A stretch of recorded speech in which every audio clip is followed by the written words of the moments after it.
Hello friends, ഇന്ന് നമ്മൾ discuss ചെയ്യുന്നു Kerala public service commission 2017 prison officer എക്സാമിന് ചോദിച്ച കണക്കിലെ ആദ്യ 10 ചോദ്യങ്ങൾ.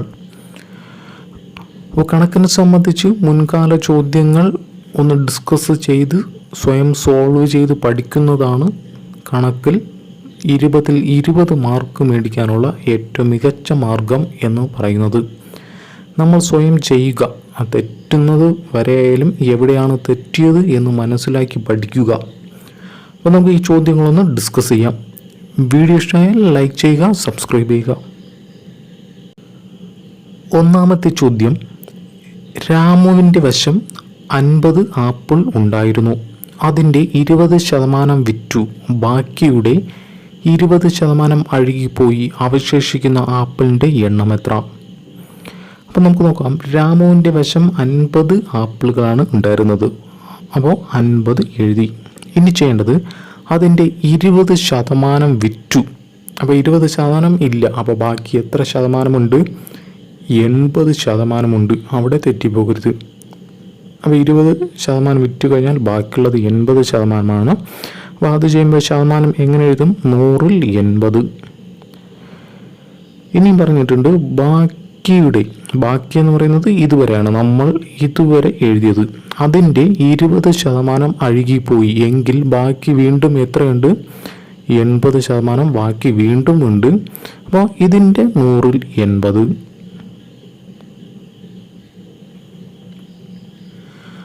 അപ്പോൾ ഇത്രയും ഒന്ന് ചെയ്തെടുത്താൽ മതി. അപ്പോൾ വേറെ ഒന്നുമില്ല, ഇത് എഴുതിയത് ഓർത്തിരിക്കുക. മൊത്തം 50 ഉണ്ടായിരുന്നു, 20% വിറ്റു എങ്കിൽ ബാക്കി എത്ര കാണും? 80% ബാക്കി തീർച്ചയായും കയ്യിലുണ്ടാകും. വീണ്ടും പറഞ്ഞിട്ടുണ്ട് ആ 80%ൻ്റെ വീണ്ടും 20%. ആ 80% എന്ന് പറയുന്നത് ഇതുവരെയുള്ളതാണ്. അതിൻ്റെ 20% അഴുകിപ്പോയി എങ്കിൽ ബാക്കി എത്ര ഉണ്ടാകും? 100ൽ 80% ഉണ്ടാകുമല്ലോ. അത് എത്ര എന്നാണ് ചോദ്യം. അപ്പോൾ ഇതൊന്ന് സോൾവ് ചെയ്തെടുത്താൽ മതി. 2 0 ക്യാൻസൽ ചെയ്യാം.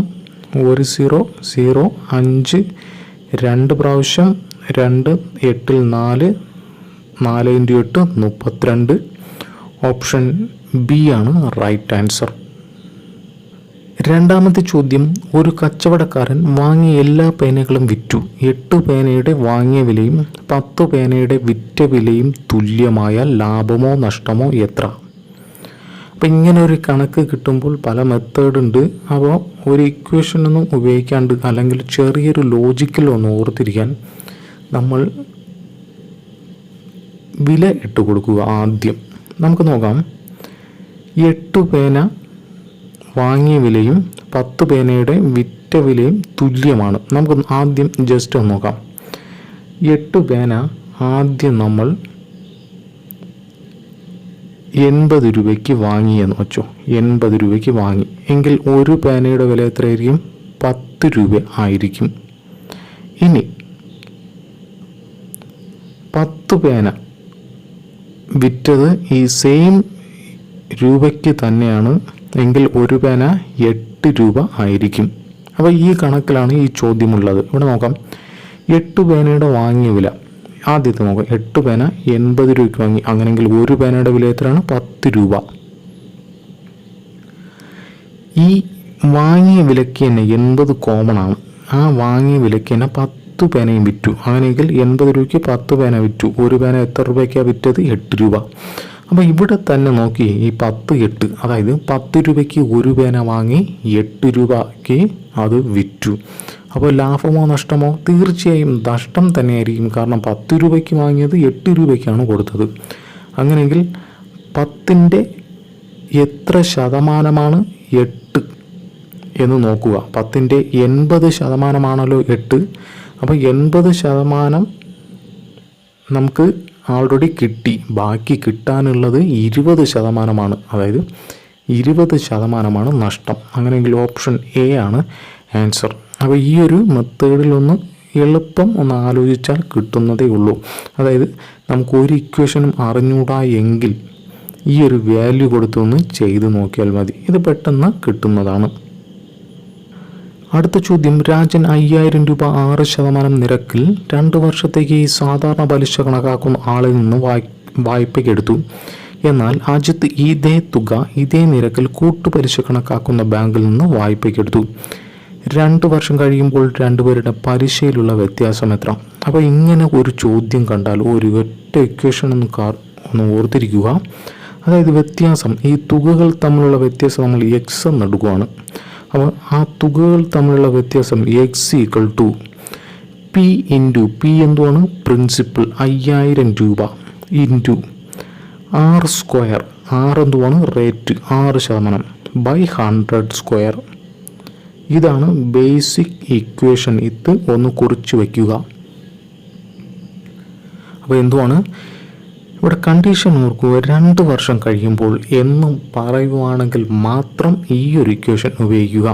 P into R square by 100 square. അപ്പോൾ ഈ ഇക്വേഷൻ എവിടെയോ എന്തൊരു ടച്ച് പോലെ ഉണ്ടല്ലോ, അത് I equal to P N R by 100. അപ്പോൾ ഈ ഒരു ഇക്വേഷൻ നമുക്ക് സർവ്വസാധാരണമാണ്.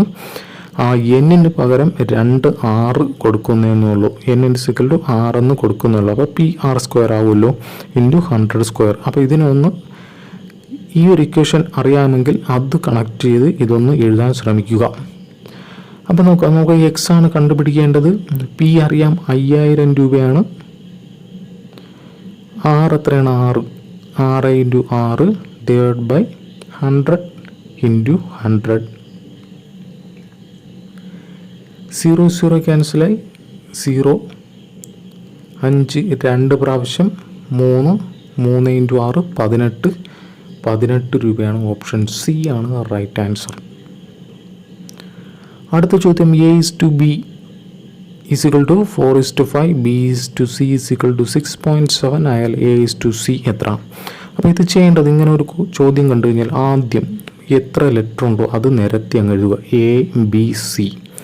ഇനി പറഞ്ഞിട്ടുണ്ട് A is to B is equal to 4:5. അപ്പോൾ എയുടെ താഴെ 4 എഴുതി, ബിയുടെ താഴെ 5 എഴുതി. അടുത്തും പറയുന്നുണ്ട് ബി ഈസ് ടു സി 6.7, 6:7.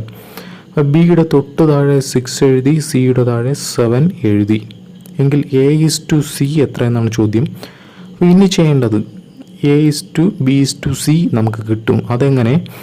ഇങ്ങനെ ഈ ഷേപ്പിൽ അത് ഗുണിച്ചെഴുതുക. ഒരു N shape. 4 into 6 24, 6 into 5 30, 7 into 5 35. അപ്പോൾ നമുക്കിവിടെ കിട്ടിയത് A is to B is to C എന്ന റേഷ്യോ ആണ് കിട്ടിയത്. ഇനി എ ഈസ് ടു സി എങ്ങനെ കണ്ടുപിടിക്കും? എ ഇതാണ്, സി ഇതാണ്. അപ്പോൾ 24:35. ഓപ്ഷൻ ഡി ആണ് റൈറ്റ് ആൻസർ. അടുത്ത ചോദ്യം, 120 മീറ്റർ നീളമുള്ള ട്രെയിൻ 160 മീറ്റർ നീളമുള്ള റെയിൽവേ പ്ലാറ്റ്ഫോം 14 സെക്കൻഡ് കൊണ്ട് കടന്നു പോകുന്നു. ഈ ട്രെയിൻ 10 മീറ്റർ നീളമുള്ള പ്ലാറ്റ്ഫോം കടന്നു പോകുന്നതിന് എടുക്കുന്ന സമയം എത്ര? അപ്പോൾ നമുക്ക് ഈ ട്രെയിനിൻ്റെ കണക്ക് ചോദിച്ചാൽ ബേസിക്കായിട്ട് ഒരു ഇക്വേഷൻ ഓർത്തിരിക്കുക. Speed is equal to distance divide by time. നമുക്കിവിടെ സ്പീഡ് ആദ്യം കണ്ടുപിടിക്കാം. ട്രെയിനിൻ്റെ നീളം 120 മീറ്ററാണ്. പ്ലാറ്റ്ഫോമിൻ്റെ നീളം എന്ന് പറയുന്നത് 160. അപ്പോൾ ഡിസ്റ്റൻസ് മൊത്തം എത്രയാകും? 160 + 120, അത് ചെയ്യുമ്പോൾ 280 എന്ന് കിട്ടും. അപ്പോൾ ഡിസ്റ്റൻസ് 280. ഇനി ടൈം എത്രയാണ്? 14 സെക്കൻഡ്. 14. അപ്പോൾ മീറ്റർ പെർ സെക്കൻഡാണ് യൂണിറ്റ്, കാരണം മീറ്റർ സെക്കൻഡ്. 14 20. അപ്പോൾ ട്രെയിനിൻ്റെ സ്പീഡ് നമുക്ക് 20 മീറ്റർ പെർ സെക്കൻഡ് എന്ന് കിട്ടി. ഇനി ചെയ്യേണ്ടത്, ഈ ട്രെയിൻ 100 മീറ്റർ നീളമുള്ള പ്ലാറ്റ്ഫോം കടന്നു പോകുന്നതിന് എടുക്കുന്ന സമയം. നമുക്ക് ബേസിക് ഇക്വേഷൻ അറിയാം. Speed is equal to distance by time. ഇനി നമുക്ക് അറിയാനുള്ളത് ടി ആണ് ചോദിച്ചിട്ടുള്ളത്. അപ്പോൾ T is equal to D by S. ഇനി നമുക്ക് നോക്കാം ഡിസ്റ്റൻസ് എത്രയാണ്?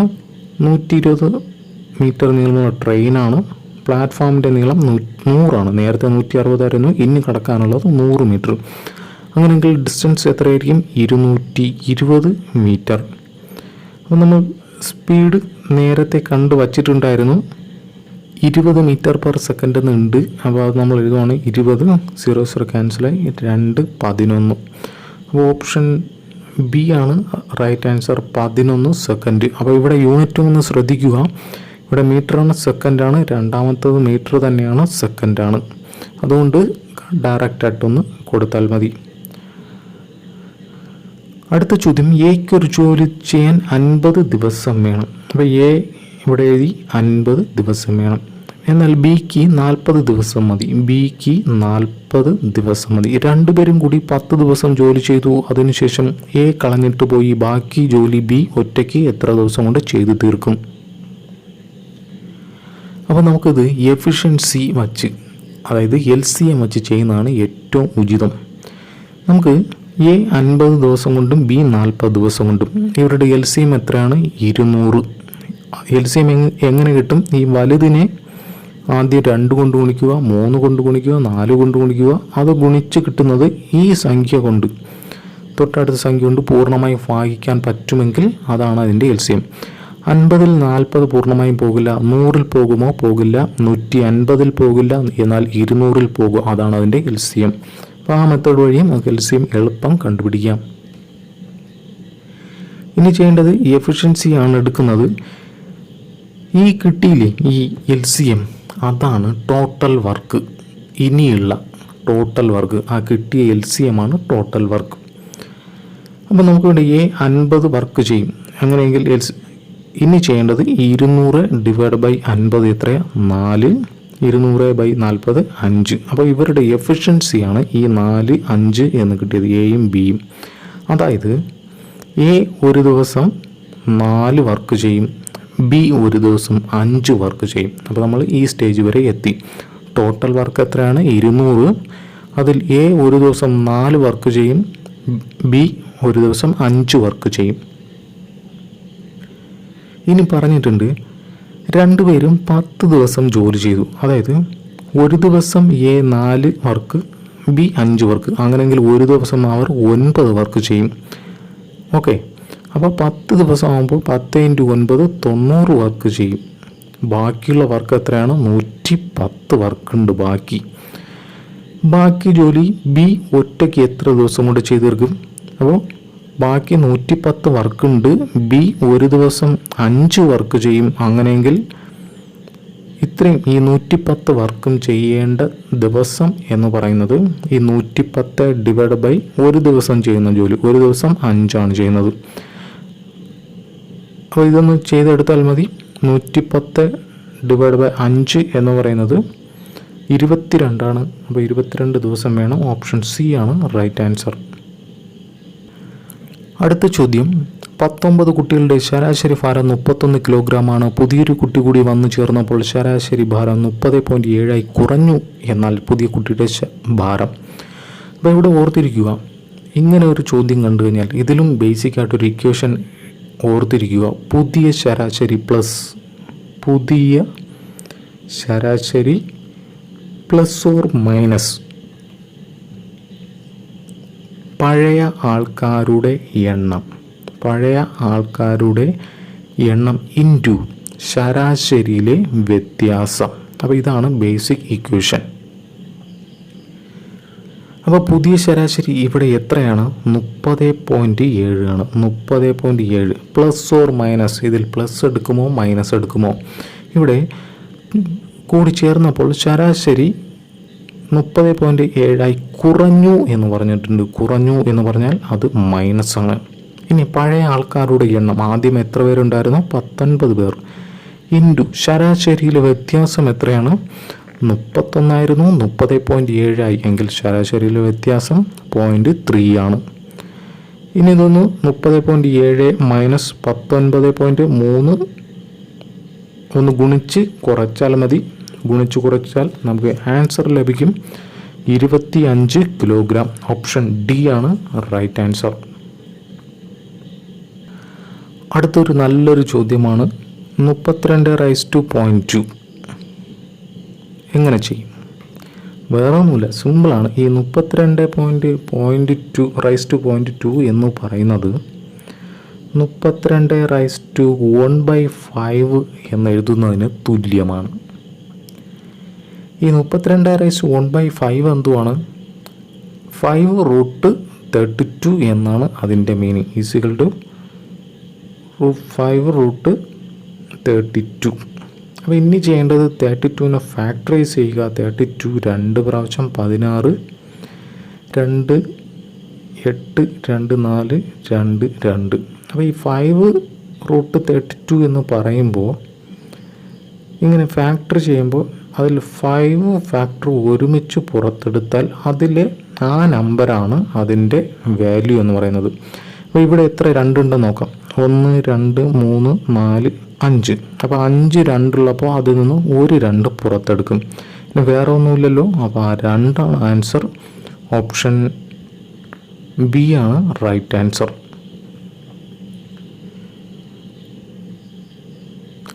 അടുത്ത ചോദ്യം, 52 metre into 26 metre into 13 metre എന്നീ അളവുകളുള്ള ഒരു ചതുരക്കട്ട ഉരുക്കി ഒരു സമചതുരക്കട്ട ഉണ്ടാക്കിയാൽ ആ സമചതുരക്കട്ടയുടെ ഒരു വശത്തിൻ്റെ നീളം എന്തായിരിക്കും? അപ്പോൾ ഇതൊരു ദീർഘ ചതുരക്കട്ടയാണ്. അതിനെ സമചതുരക്കട്ട ആക്കണം എങ്കിൽ ഇവിടെ ഓർത്തിരിക്കുക, ഇവയുടെ വോള്യങ്ങൾ തുല്യം ആയിരിക്കും.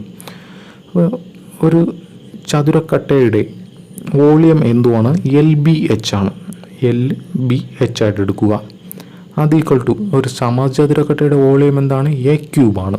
അപ്പോൾ A cube equal to 52 into 26 into 13.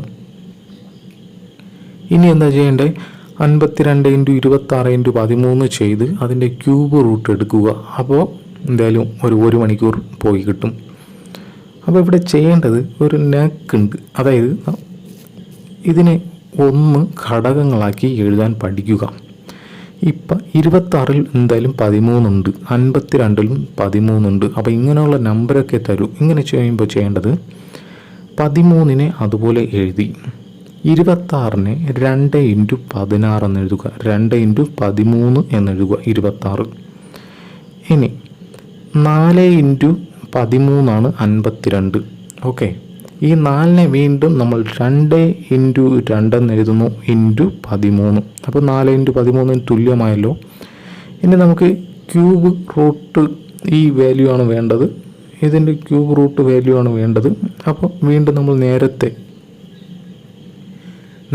5 root വന്നപ്പോൾ നമ്മൾ 5 എണ്ണത്തിൽ നിന്ന് 1 എടുത്തു എങ്കിൽ ഇവിടെ ഉള്ളതിൽ 3 എണ്ണത്തിൽ നിന്ന് 1 പുറത്തെടുക്കണം.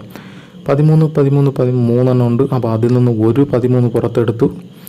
2 2 2 3 2 ഉണ്ട്. അതിൽ നിന്ന് ഒരു 2 പുറത്തെടുത്തു. അപ്പോൾ ഇതാണ് ഇതിൻ്റെ ആൻസർ. 13 ഇൻറ്റു 2 26 എന്ന് കിട്ടും. ഓപ്ഷൻ സി ആണ് റൈറ്റ് ആൻസർ. അടുത്ത ചോദ്യം, ഒരാൾ 3250 രൂപ വായ്പയ്ക്ക് എടുത്തു. ആദ്യ മാസം 20 രൂപ അടച്ചു. പിന്നീടുള്ള മാസം 15 രൂപ കൂട്ടി അടച്ചു. 35 എങ്കിൽ എത്ര നാൾ കൊണ്ട് ഈ തുക അടച്ചു തീർക്കും? മൊത്തം എടുത്തത് 3250. അപ്പോൾ ഇതൊരു AP കിട്ടിയല്ലോ, അരിത്തമെറ്റിക് പ്രോഗ്രഷൻ. അതായത് ഈ സീരീസ് എങ്ങനെ പോകും? 20 പ്ലസ് 35 പ്ലസ് അടുത്ത 50 പ്ലസ് എക്സെട്ര എത്രയോ കൂടെ കൂട്ടുമ്പോഴാണ് 3250. അതായത് എത്ര ദിവസം ഇങ്ങനെ കൂട്ടി അടയ്ക്കുമ്പോൾ 3250 എന്ന് എത്തും എന്നാണ് ചോദ്യം. അപ്പോൾ ഇവിടെ നമ്മൾ തീർച്ചയായും പദങ്ങളുടെ എണ്ണമാണ് ചോദിച്ചിട്ടുള്ളത്. എത്ര പദങ്ങളുടെ തുകയാണ് 3250 എന്നാണ് ഇതിൻ്റെ ബേസ് ആയിട്ടുള്ള ചോദ്യം. അതായത് ആദ്യ പദം 20, പൊതുവ്യത്യാസം 15 എങ്കിൽ എത്ര പദങ്ങളുടെ തുകയാണ് 3250? ബേസിക് ആയിട്ട് ഇതിനൊരു ഇക്വേഷൻ ഉണ്ട്. ഇക്വേഷൻ ഓർത്തിരിക്കുക, n/2 into 2a plus n-1 into d. ഇതാണ് പദങ്ങളുടെ തുക എന്ന് പറയുന്നത്. അത് എന്ന് പറയുന്നത് 3250. n നമുക്കറിയില്ല, a അറിയാം. a എത്രയാണ്? 20 ആദ്യ പദം, d പൊതുവ്യത്യാസം 15. അപ്പോൾ നമ്മളിതിൻ്റെ വാല്യൂ ഒന്ന് കൊടുത്ത് എഴുതുവാണ്. n അറിയില്ല, n/2 ഇൻറ്റു 2a. a എത്രയാണ്? ആദ്യ പദം 20 അല്ലേ? അപ്പോൾ 2 ഇൻറ്റു 20 40 പ്ലസ് n-1 ഇൻറ്റു 15 എന്ന് പറയുന്നത് 3250.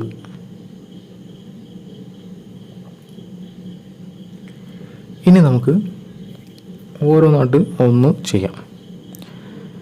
ഈ ഡിവൈഡ് ബൈ 2-നെ നേരെ ഇവിടെ കൊണ്ടുപോകണം. ഈക്വേഷൻ്റെ വലതുവശത്ത്. അപ്പോൾ അത് ഗുണനം ആകും. ബാക്കിയുള്ളത് ഇവിടെ n മാത്രമേ ഉള്ളൂ. അപ്പോൾ അതിന് 40n എന്ന് എഴുതി അകത്തോട്ട് ഗുണിക്കുകയാണ്. 40n എന്ന് എഴുതി പ്ലസ് ഇവിടെ ഓൾറെഡി 15 ഇൻറ്റു n ഉണ്ട്. ഈ n കൂടെ കൂട്ടുമ്പോൾ 15n² ആകും. പിന്നെയുള്ളത് ഒരു 15 ഉണ്ട്. 15 മൈനസ് ആണല്ലോ, മൈനസ് 15 ഇൻറ്റു en. 15n എന്ന് പറയുന്നത് 3250 ഇൻറ്റു 2 6500 എന്ന് കിട്ടും. ഈ 2 ഗുണിച്ചതാണ്. ഇനി നോക്കാം, 40n മൈനസ് 15n എത്ര കിട്ടും? 25n പ്ലസ് 15n² എന്ന് പറയുന്നത് 6500. ഇതിൽ നമ്മൾ 5 ഒന്ന് കോമൺ ആയിട്ട് പുറത്തെടുക്കണം. എങ്കിൽ ബാലൻസ് എത്ര വരും? ഈ n² ആദ്യം എഴുതാം. അപ്പോൾ 3n² 5 പുറത്തെടുത്തു, കോമൺ ആയിട്ട് എടുത്തു. പ്ലസ് 25ൽ 5n ഈസ് ഈക്വൽ ടു 6500ൽ 1300 5 ഉണ്ട്, 1300. ഇനി നമുക്ക് ഈ n-ന് എന്ത് വില കൊടുത്താൽ ഈ ഇക്വേഷൻ ഈക്വൽ ആകും നോക്കാം. അപ്പോൾ അതിനുവേണ്ടി നമുക്ക് പെട്ടെന്ന് ഓപ്ഷനിൽ സാധാരണ -b ± √b² - 4ac/2a എന്ന ഒരു ഇക്വേഷനാണ് നമ്മൾ കൊടുക്കുന്നത് എങ്കിൽ ഇത്തിരി കൂടെ ലെങ്തി ആവും. നമ്മൾ നേരെ ഓപ്ഷനിൽ നോക്കുക. ഓപ്ഷനിൽ നമുക്ക് ആദ്യം ഒന്ന് 20 കൊടുത്ത് നോക്കാം. അപ്പോൾ n² എത്രയാണ്? 20 × 20 400 ആണ്. 400 × 3 1200 പ്ലസ് 5n ആണല്ലോ. n 20 ആണ്. 5 × 20 100 1200 പ്ലസ് 1300. അപ്പോൾ അത് കൊടുക്കുമ്പോൾ ഡയറക്റ്റായിട്ട് തന്നെ ആൻസർ ലഭിക്കുന്നുണ്ട്. അപ്പോൾ ഓപ്ഷൻ എ ആണ് റൈറ്റ് ആൻസർ, 20 മാസം. അപ്പോൾ ഈ ഒരു ഇക്വേഷനും ഇവിടെ ഒന്ന് ഓർത്തിരിക്കുക. അപ്പോൾ ഇത്രയുമാണ് നമ്മൾ ഇന്ന് ഡിസ്കസ് ചെയ്ത ചോദ്യങ്ങൾ. അപ്പോൾ പല വിധത്തിലും ചെയ്യാവുന്നതാണ്. അപ്പോൾ ഈ ഒരു മെത്തേഡൊക്കെ ഇങ്ങനെ ഒന്ന് ഫോളോ ചെയ്താൽ നമുക്ക് ഇക്വേഷൻ അറിയില്ല എങ്കിലും നമുക്ക് ആൻസറിൽ ഒപ്പിക്കാം. അപ്പോൾ വീണ്ടും മറ്റൊരു വീഡിയോയിൽ കാണുമ്പോഴേക്കും താങ്ക് യു.